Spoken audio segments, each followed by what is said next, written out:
오늘 시편에서 다윗은 하나님을 우러러보는 것으로 시작합니다. 여기에는 우러러볼 수밖에 없는 상황이 되었다는 이야기일 수도 있겠고요. 아니면은 항상 모든 일에 하나님을 먼저 우러러보는 신앙의 모습이 이 안에 있을 수도 있습니다. 우리가 소망하기는 모든 일 속에서 먼저 하나님을 우러러보는, 바라보는 그것이 우리의 소망이기도 하지만 그렇지 못할 때도 많이 있지요. 이런 방법 저런 수단 다 써도 안 되니까 하나님께 의지하는 그러한 마지막 상황이라고 해야 될까요? 어쩔 수 없는 상황이 우리에게 닥칠 수도 있다라는 것입니다. 그러나 이러하든 저러하든 간에 물론 가장 좋은 거는 여러분이 잘 아시겠지만 그렇지 않다 할지라도 마치 탕자가 모든 것을 다 잃어버리고 어쩔 수 없는 상황에서 아버지를 기억하였듯이 그래도 아버지를 기억하고 하나님을 바라보신다면 하나님께서는 기다렸다는 듯이 기다리셨기 때문에 우리를 반가이 맞아주신다라는 것이고 또한 우리를 위로해 주시고 우리와 함께 해주신다는 것이지요. 그래서 오늘 본문은 이렇게 말하고 있습니다. 내가 주께 의지하여 싸우니 2절을 보게 되면 나를 부끄럽지 않게 하시고 나의 원수들이 나를 이겨 개가를 부르지 못하게 하소서. 내가 주님을 의지하는 것, 내가 주님을 의지했다는 게 아니라 문제는 주님께서 의지의 대상이 되셨다는 것이 부끄럽지 않게 해주십시오라는 것입니다. 주님께서 나의 의지의 대상이 되셨다는 것이 부끄럽지 않게 해주십시오. 그러니까 자신의 공적, 내가 하나님을 찾았습니다 이걸 내세우는 상황이 아니에요. 내가 아니라 뭐예요? 하나님의 이름이 부끄럽지 않게 해주십시오. 그러면서 또 말하는 것은 이제 나에게 주의 도를 보여주소서라는 것이죠. 중요한 건 이겁니다. 내 뜻대로 해주십시오. 내가 원하는 방향으로 이끌어 주십시오가 아니라 뭐예요? 주의 길을 나에게 알려주시고 가르쳐 주십시오. 주의 길을 나에게 알려주시고 가르쳐 주십시오. 솔직히 기도하는 많은 목적 중에 하나가 대부분이 내 목적과 내 소원과 내 열매가 있잖아요. 내가 원하는 결과들이. 그것은 때로는 우리가 생각하기엔 좋은 걸 수도 있겠지만 좋지 않은 걸 수도 있다는 것이고 또는 우리 하나님께서는 나에게 가장 선한 것을 주시기를 원하시는 분이라는 것이 우리에게는 항상 알고 있는 사실이지만 믿지 못하는 현실이기도 하지요. 그럴 때일수록 우리가 믿음이 중요한 것이 바로 이와 같은 기도를 하기 위함입니다. 믿음 아니면 이런 기도 못합니다. 주의 도를 나에게 가르쳐 주십시오. 주의 교훈으로 나를 인도해 주십시오. 왜요? 5절 함께 읽어볼까요? 5절입니다. 주의 진리로 나를 지도하시고 교훈하소서. 주는 나의 구원의 하나님이시니 내가 종일 주를 기다리나이다. 나의 구원의 하나님이시라는 거예요. 이렇게 기도하다가 문득 자기 스스로에게 이런 소리가 들립니다. 내가 얼마나 잘한 게 있다고 하나님께 이런 요구를 할 수가 있느냐, 요청을 할 수 있겠느냐. 하나님이 그동안 열심히 가르쳐 주셨고 쉬지 않고 말씀해 주셨는데 네가 안 지킨 것 아니냐, 듣지 않은 것 아니냐, 아니 더 나아가서 네가 하나님 앞에 이런 요청을 할 만한 자격이 있느냐. 기껏 자기 멋대로 살다가 지금 이 자리에 와서 이때 이 상황에 닥쳐서야 이런 기도하고 있느냐, 부끄럽지도 않냐, 이런 생각이 마음에서 든다는 말이죠.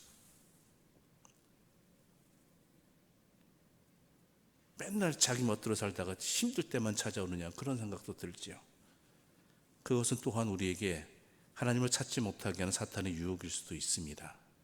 술책일 수도 있습니다. 그래서 다윗은 이렇게 기도하고 있습니다. 6절과 7절 말씀 함께 읽겠습니다. 6절과 7절입니다. 여호와여, 주의 긍휼하심과 인자하심이 영원부터 있었사오니 주여 이것들을 기억하옵소서. 여호와여, 내 젊은 시절의 죄와 허물을 기억하지 마시고 주의 인자하심을 따라 주께서 나를 기억하시되 주의 선하심으로 하옵소서. 아멘. 태초부터 하나님께서 나를 향한 긍휼하심과 영원하심이 있지 않습니까? 이 얘기예요. 태초부터. 즉 내가 태어나기도 이전이잖아요. 태초부터라는 얘기였어요. 하나님의 시간 안에서. 내가 무슨 자격이 있어서 하나님께서 나에게 사랑을 베풀어 주시고 또한 나에게 긍휼을 허락하신 건 아니지 않습니까? 그것 기억해 주십시오. 내가 지금 하나님 앞에 이렇게 부끄러운 모습이고 거듭거듭되는 불순종으로 말미암아 이 자리에 있지만, 부끄러운 모습이지만 하나님 그거 기억하지 마시고 나에게 영원부터 허락하셨던, 함께 하셨던 주의 긍휼하심과 인자하심으로 말미암아 나를 이끌어 주십시오. 또 뭐라고 얘기합니까? 젊은 시절에, 즉 이거는 나이가 젊은 시절도 이야기하지만 하나님 말씀 듣지 않고 멋대로 행하는 어리석은 그 시절을 얘기하는 겁니다. 그러니까 죄와 허물을 기억하지 마시고 무엇을 따라요? 주의 인자하심을 따라, 주의 선하심을 따라. 그러니까 내 이 모양 이 꼴 기억하지 마시고 하나님의 선하심과 하나님의 인자하심으로 나를 좀 보아주십시오. 나를 헤아려 주십시오. 나를 좀 받아주시고 함께해 주십시오라는 것이죠. 아버지의 사랑으로 말미암아. 즉 작은 아들도 집을 나갔던 작은 아버지 유산을 두고 집을 나갔던 작은 아들도 그렇잖아요. 아버지 앞에 부끄러운 것밖에 없어요. 뭐 조금이라도 갚은 거 없어요. 잘한 건 뭐예요? 아버지를 기억하고 돌아왔다는 거 하나밖에 없죠. 그건 물론 매우 중요합니다. 아무튼간 그렇게 와서 그가 아버지께 용서받을 어떤 근거도 없지만 저쪽으로 아버지는 용서하고 안고 품어주고 용서해주고 잔치까지 베풀어줍니다. 신발을 시켜주고 옷을 입혀줍니다. 반지를 끼워줍니다. 왜요? 아버지의 사랑으로예요. 아버지의 사랑으로. 우리가 하나님께 기도할 수 있는 거, 하나님께 거듭되는 불순종에도 불구하고 하나님의 도와 또한 교훈으로 인도해 달라고, 진리로 인도해 달라고 할 수 있는 것도요, 전적인 하나님의 사랑에 의지해서예요. 나를 향하신 인자하심에 의지해서 그것으로 나를 돌아보아 달라는 것이고 나와 함께 달라는 것이죠. 그것이 다윗이 우리에게 참 많은 가르침을 주는 시편 25편인 것입니다. 마치 우리는 교만의 기도를 드릴 때도 있습니다. 하나님, 내가 이렇게 했고 저렇게 했고 저만큼 수고했는데 하나님 이것 하나 안 들어주십니까? 그거는 가장 교만한 기도이지요. 하나님을 바라보지 않고 나만을 바라보고 내 목적만 바라보고 기도하고 있는 것입니다. 하나님을 바라볼 때 하나님의 사랑이 얼마나 큰지를 알게 되는 것이고, 또한 내가 하나님의 사랑으로 말미암아 이 자리에 있음을 깨닫게 되는 것이고, 내가 어떠한 상태인지도 제대로 알 수 있게 되는 것이지요. 그래서 하나님의 이름은 부르지만 하나님 없는 기도, 하나님과 상관없는 기도 우리는 얼마나 많이 드리고 있는지 모릅니다. 내 것만 보이고 그것도 제대로 보이는 건가요? 내가 생각하고 싶은 대로, 보고 싶은 대로, 때로는 스스로 속이면서 하나님께 무엇을 요구하고 또한 하나님께 하나님의 뜻이 아니라 내 뜻을 요구하고 있는 그러한 교만의 기도 우리 조심해야 됩니다. 살펴야 됩니다. 그러면서 또 오늘 본문에서 계속 이야기합니다. 11절 함께 읽어보겠습니다. 11절입니다. 여호와여, 나의 죄악이 크오니 주의 이름으로 말미암아 사하소서. 같은 내용이잖아요. 나의 죄악이 크오니 누구의 이름으로? 주의 이름으로, 주의 사랑으로 말미암아, 주의 인자심으로 말미암아 사하소서. 그러면서 그는 말합니다. 하나님의 말씀이 참된 진리라는 것이지요. 또한 생명이라는 것이지요. 12절과 13절 함께 읽겠습니다. 12절과 13절입니다. 여호와를 경외하는 자 누구냐? 그가 택할 길은 여호와께서 그에게 가르치시리로다. 그의 영혼은 평안히 살고 그의 자손은 땅을 상속하리로다. 아멘. 여호와를 경외하는 자 누구냐? 그가 택할 길을 그에게 가르치시리로다. 근데 그게요, 평안의 영혼의 평안한 길이고 그의 후손들이 또한 하나님의 다스림 안에서 살게 된다라는 것이죠. 땅이라는 것은요, 우리가 말하는 일종의 부동산의 개념이라기보다는 누구의 통치 아래 있느냐라는 거예요. 누구의 다스림 안에 있느냐, 누구의 땅에 속했느냐라는 것이죠. 예전에는 그랬잖아요. 모든 땅이 다 왕의 것이었죠. 그 얘기 뭐예요? 왕의 다스림 안에 있다라는 것입니다.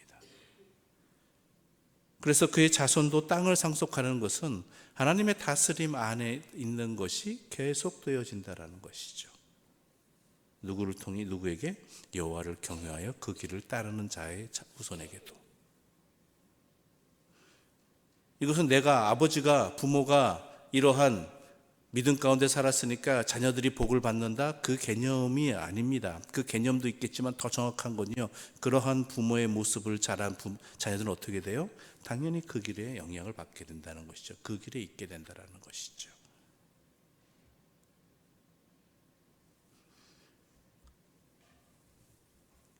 그래서 또한 15절에서 다윗은 이렇게 이야기합니다. 함께 읽어보겠습니다. 15절입니다.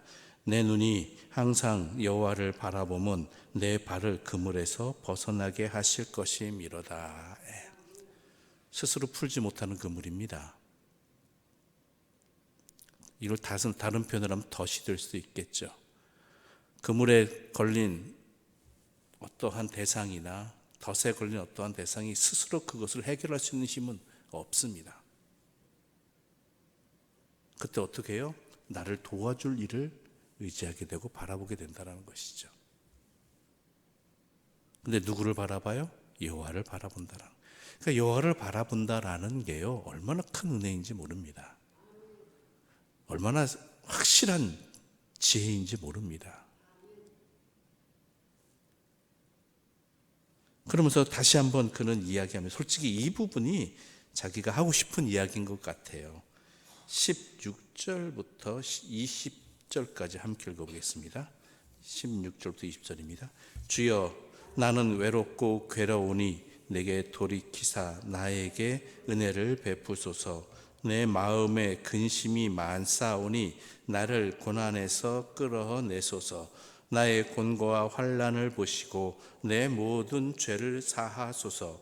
내 원수를 보소서. 그들의 수가 많고 나를 심히 미워하나이다. 내 영혼을 지켜 나를 구원하소서. 내가 주께 피하오니 수치를 당하지 않게 하소서. 아멘. 이게 다윗이 하고 싶었던 말인 것 같아요. 솔직한 고백이죠. 그 앞에서는 주의 도를 나에게 보시고 주의 인자와 성실로 나를 보시고, 또한 하나님의 도는 생명의 도이고 또한 나의 모든 길을 생명으로 평안의 길로 인도하십니다 라고 쭉 이야기한 다음에 실상 하고 싶은 얘기는 이야기죠.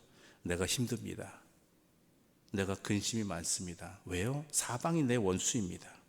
그래서 내 환난과 공고가 있습니다. 나를 미워하는 자들의 손에서 내게 하나님의 은혜를 베푸셔서 끌어내 주시고 또한 용서해 주시고 구원하여 주셔서 수치를 당하지 않게 하여 주십시오라고 이야기하는 것입니다. 이게 우리의 일상의 기도죠. 우리의 일상의 기도. 이런 정직한 기도, 어찌 보면은 솔직한 기도가 때로는 하나님 앞에, 우리의 모든 것을 아시는 하나님 앞에 더 정직한 고백일 수 있습니다. 우리는 하나님께 기도할 때 이러한 솔직함도 필요합니다. 반드시 있어야겠죠. 어떻게 표현할지는 모르겠지만 내 상황을, 내 아픔을, 내 마음 상함을, 내 고민을 주님 앞에 있는 그대로 토로할 수 있을 때 우리 주님은 또한 그것 가운데 함께 해주시고 우리의 기도에 응답해 주신다는 것이지요. 그러면서 다윗은 이렇게 결론을 맺습니다. 21절과 22절입니다. 내가 주를 바라오니 성실과 정직으로 나를 보호하소서. 하나님이여 이스라엘을 그 모든 환난에서 속량하소서. 아멘. 내가 주를 바라보니. 언제나 그렇잖아요. 1절에서도 바로 이렇게 시작했잖아요. 여호와여 나의 영혼이 주를 우러러 보나이다. 그래서 결론 부분에도 뭐예요? 내가 주를 바라오니. 그러니까 이게 핵심이에요. 우리가 항상 살아가는 주를 바란다는 것, 주께 시선을 둔다는 것, 주께 마음을 둔다라는 것. 그럴 때 주의 성실과 정직이 어떻게 나를 보호해 주신다라는 것이죠. 그러면서 22절에 이렇게 또 다윗은 말하고 있습니다. 이스라엘을 그 모든 환난에서 속량하소서. 내 모든 곤란의 자리에서 나만 바라본 게 아니라요, 나와 함께 살아가는 다윗에게는 내가 다스리는 온 이스라엘을 함께 보게 되는 것이죠. 왜요? 나만 이런 아픔 겪고 있는 건 아니거든요. 또한 내가 아픔으로 이런 곤란을 말미암아 나와 관계된 그 누군가도 어떻게 돼요? 영향을 받고 있다는 것입니다. 그래서 기도의 폭이 넓어지는 거예요. 기도의 영역이 넓어진다는 것은 바로 나와 관계된 사람들뿐만 아니라 이러한 일들을 통해 고통받는 이들의 마음을 헤아리는 것이고, 그들의 마음으로 또한 기도하는 것. 여러분의 기도가 여기까지 나갔으면 좋겠습니다. 물론 내 코가 석잘해서 이러한 일 저러한 염려도 있겠지만요, 중요한 건 뭐예요? 나만의 아픔이 아니고 또한 나의 이 아픔 누군가와 연결되어져 있고, 더 나아가서요, 다른 사람들도 사람살이 거기잖아요. 그렇다면 혹시 내가 알지 못하지만 나처럼 이런 아픔을 겪고 있는 이들에게 여호와를 바라보게 하나님 허락해 주십시오. 하나님이 기억나게 해주십시오. 혹시 기억나지 않더라도 나의 이 기도를 통해서 그들 또한 어떻게 해요? 주님 앞에서 회복을 얻게 해주십시오. 평안을 얻게 해주십시오.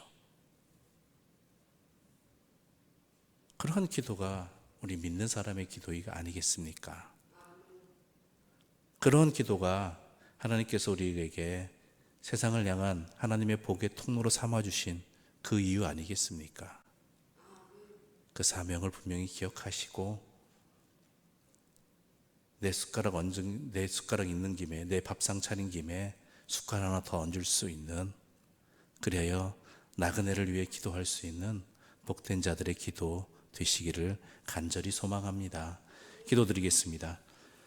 하나님 아버지, 감사합니다.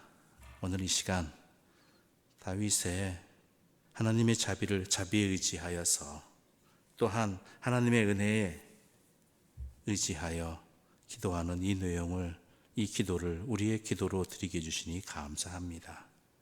무엇보다도 모든 삶의 자리에서 그 어떤 자리에 있건, 심지어 하나님으로부터 가장 먼 자리에 있다 할지라도, 하나님을 배반한 그런 배반의 자리에 있다 할지라도 하나님을 바라보게 하여 주시옵소서.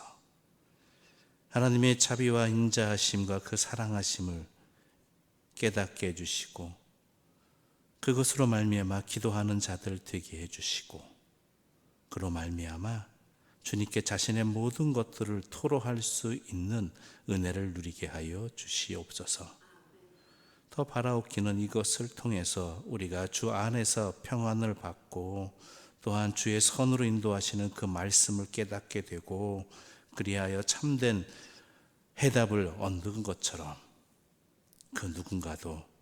우리가 그 누군가를 위해 나와 같은 고민을 갖고 안타까움을 갖고 기도하는 이들을 기도할 때 그들 또한 주님 안에서 응답을 받게 하여 주시옵소서. 예수님의 이름으로 기도드립니다. 아멘. 하늘에 계신 우리 아버지의 이름을 거룩하게 하시며, 아버지의 나라가 오게 하시며, 아버지의 뜻이 하늘에서와 같이 땅에서도 이루어지게 하소서. 오늘 우리에게 일용할 양식을 주시고, 우리가 우리에게 잘못한 사람을 용서하여 준 것 같이 우리 죄를 용서하여 주시고, 우리를 시험에 빠지지 않게 하시고 악에서 구하소서. 나라와 권능과 영광이 영원히 아버지의 것입니다.